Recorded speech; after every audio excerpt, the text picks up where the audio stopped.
اسلام دولت سے نفرت نہیں سکھاتا، مادی ترقی سے نفرت نہیں سکھاتا. کیوں؟ ہمارے نبی صلی اللہ علیہ وسلم نے فرمایا صحیح حدیث، المؤمن القوی احب الی اللہ من المؤمن الضعیف، اللہ کو طاقتور مومن کمزور سے زیادہ محبوب ہے. اب یہ بھی سینٹنس ہے لیکن اس میں بھی ایک لا چھپا ہوا ہے. لا کا کیا مطلب؟ طاقت کا مطلب صرف ڈولے بنانا نہیں ہے کہ ایک جم سے بندہ نکلے اللہ کو طاقتور مومن جو ہے زیادہ محبوب ہے، لہذا میرے 2.5 انچ اور تو بتا کتنے انچ کے ہیں تیرے، تو میں زیادہ اللہ کا محبوب. بھائی اوور آل اکنامکلی مضبوط ہونا یہ بھی اس میں داخل ہے، ایجوکیشن میں مضبوط ہونا یہ بھی اس میں، بولو نا. مالدار آدمی وہ اکنامکلی مضبوط ہوتا ہے بنسبت غریب کے، تو مالدار زیادہ محبوب ہوگا کہ نہیں ہوگا؟ وہ زیادہ محبوب ہوگا، وہ زیادہ سوسائٹی پہ اچھا اثر ڈال سکتا ہے.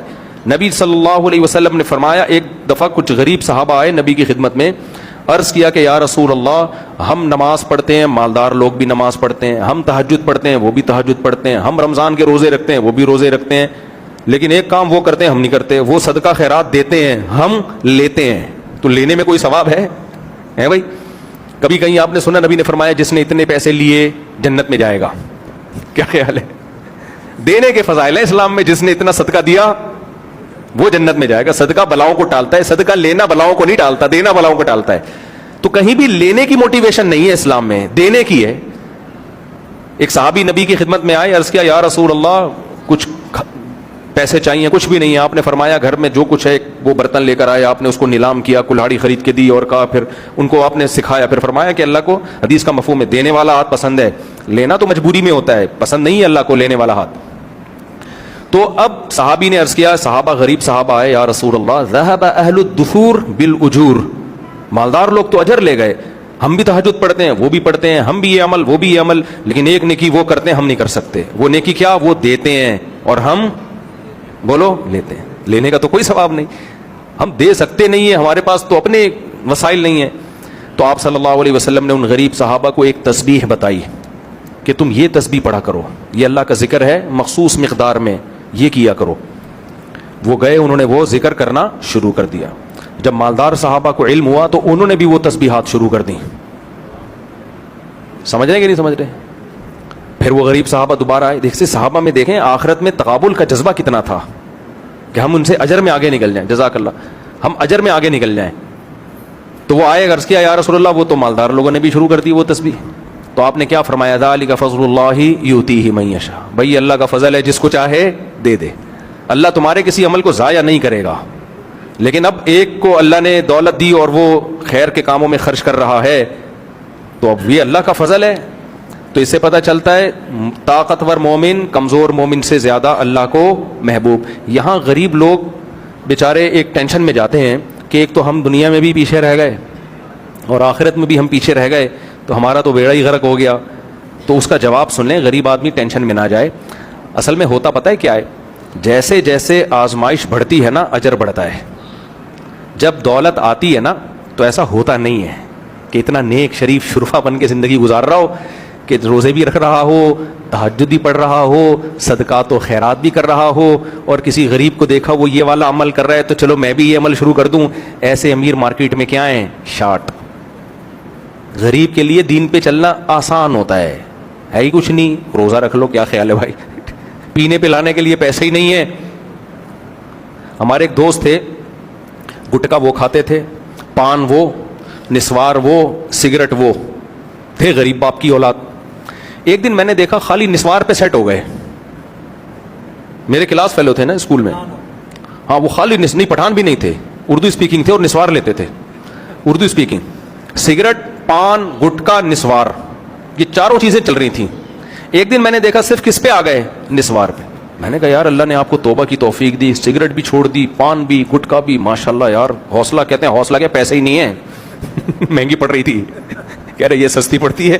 میں نے کہا دیکھو یہ غربت اس کے لیے کیا ہو گئی؟ فائدے مند ہو گئی. اب ان کے پاس اگر پیسہ ہوتا تو یہ غریب سے افضل نہ ہوتا. اس کے پاس تو پیسہ ہوتا تو گٹکے کے بعد آدمی ایک اسٹیپ آگے جاتا ہے، شراب، کباب، چرس، ہیروئن، آئس اور وہ جو کچھ ہوتا ہے. تو اس لیے غریب آدمی یہ سوچے کہ بھائی اللہ نے مجھے سکون کی زندگی دی ہے، تھوڑا دیا ہے، قناعت اسی پہ کرو. تو مالدار کی چونکہ آزمائش بہت زیادہ ہے، پیسہ آنے کے بعد عیاشی کے موقع بہت زیادہ ہیں، تو اس لیے پھر اللہ نے اس کو ایک دیا ہے کہ اگر تم خیر کے کاموں میں خرچ کرو گے تو تم اس غریب سے آگے نکل جاؤ گے. وہ آزمائش زیادہ ہے، اس کی ٹینشن اس لحاظ سے زیادہ ہے. تو میں بات کو بس سمیٹ کے ختم کرتا ہوں. تو دیکھو اس سے ان تمام باتوں سے ہمیں پتہ چل گیا کہ اسلام مادی ترقی کے خلاف نہیں ہے، بلکہ درخت کی مثال دے کے بتا دیا کہ مادی ترقی ہم نے کرنی ہے. یہی وجہ ہے انگریزوں نے یہ بات اپنی کتابوں میں لکھی، آپ گوگل پہ سرچ کریں آپ کو مل جائے گی. انگریز کہتے ہیں اگر اسلام دنیا میں نہ آتا تو جس سائنسی ترقی تک آج ہم پہنچے ہیں اس تک پہنچنے میں کم سے کم 500 سال ہمیں لگتے. مسلمان سائنسدانوں نے ہمارا 500 سال کا فاصلہ کم کر دیا ہے. ترقی تو ہوئی دنیا میں اسلام آنے کے بعد ہے، اس سے پہلے تو دنیا اندھیروں میں ڈوبی ہوئی تھی، نہ نہاتے تھے، نہ استنجا کرتے تھے، صفائی ستھرائی کا کوئی کانسیپٹ ہی نہیں تھا، غور و فکر کا تصور ہی نہیں تھا. مذاہب میں کیا تھا؟ وہ پنڈت جی نے جو بول دیا بس وہ پتھر پہ لکیر بن گیا. قرآن بار بار غور و فکر غور و فکر غور و فکر.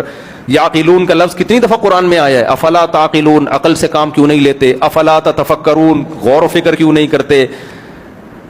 اور لہم قلوب لا یفقہون بہا، ان کے سینوں میں دل ہیں سمجھتے نہیں ہیں. تو غور و فکر کی دعوت کس نے دی ہے؟ یہ تو اسلام نے دی ہے. جتنا اسلام لاجک کی باتیں کرتا ہے نا اتنا کوئی بھی نہیں کرتا جتنا اسلام بات کرتا ہے. تو تبھی جب دنیا میں اسلام آیا تو ترقیاں شروع ہوئی ہیں، سائنٹسٹ پیدا ہوئے ہیں. ایک ہندو کا کلپ میں نے سنا، ہندو پروفیسر، وہ کہہ رہے ہم آج کی دنیا میں ہر مذہب میں سائنٹسٹ موجود ہیں، ہر فیلڈ کے ماہرین، ہندوؤں میں بھی، مسلم میں بھی، عیسائیوں میں بھی، ہر فیلڈ کے ماہرین ہیں. لیکن اس نے کہا دنیا میں 1000 سال ایسے گزرے ہیں کہ ہر فیلڈ میں مسلم سائنٹسٹ کے علاوہ کسی اور کا نام ہمیں نہیں ملتا. یہ ہندو کے کمنٹس ہیں جو میں آپ کو بتا رہا ہوں، انڈیا کا ہندو ہے. 1000 سال ایسے زمین پہ گزرے ہیں کہ جس فیلڈ میں آپ جاؤ یار اس میں ماہر کون تھا؟ مسلمانوں کے علاوہ کوئی تھا ہی نہیں. تو یہ اسلام کی برکت ہے. اب ہمارا جو اسلام سے رشتہ ہے وہ صرف ٹوپی اور کسی حد تک مسواک، سرما، ٹھیک ہے نا. کچھ لوگ زیادہ نیک ہیں، وہ موٹے موٹے سرمے کے ڈورے لگا رہے ہوتے ہیں. تو اب ہمارا وجہ کیا ہے؟ ہماری خلافتیں ختم ہو گئیں، ہماری حکومتیں ہماری حماقتوں سے ختم. تو جب حکومتیں ختم ہوتی ہیں تو غلام کا کوئی مذہب ہوتا ہے؟ بس اتنا ہی ہوتا ہے عید میں نئے کپڑے پہن لو اور وہ جا کے اتار کے رکھ دو، اور بقرعید پہ بھی تھوڑی بہت کچھ کر لو. بس یہی چل رہا ہے ہمارا مارکیٹ میں، اس کے علاوہ کچھ رشتہ بچا نہیں ہے. اب میں جلدی سے بات کو جو پورا یہ میری تمہید تھی بیان ابھی شروع ہوا.